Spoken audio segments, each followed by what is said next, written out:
মোহাম্মদ আসিফ সাফ অনূর্ধ্ব-20 চ্যাম্পিয়ন হওয়ার পথে অন্যতম নায়ক। কেন নায়ক বলছি, কি করেছেন আসিফ? সেমিফাইনালে ভারতের বিপক্ষে 2টা পেনাল্টি ঠেকিয়েছেন এবং ফাইনালে নেপালের বিরুদ্ধে দারুণ সব সেভ করেছেন, অন্তত 10+ সেভ করেছেন, যার মধ্যে 3-4টা ছিল খুব বেশি ক্রুশিয়াল।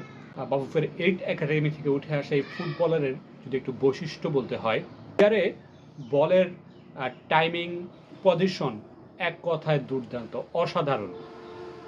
1-to-1-এ অসাধারণ, কোনো আপনি মানে তার খুঁত ধরা খুব কঠিন, এবং প্লেয়ার মার্কিং করা, বল পজিশন বোঝা, বলের টাইমিং সেন্স অত্যন্ত দারুণ।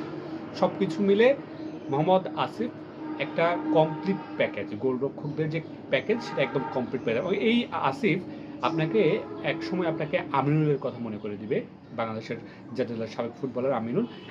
একদম দৈহিক গড়ন, হাইটের কথা যদি বলেন, সব কিছুতে আমিনুলের একটা ছাপ কিন্তু আসিফের মধ্যে দেখা যায়, এবং সেই জায়গায় আসিফ কিন্তু খুব ভালো কার্যকরী।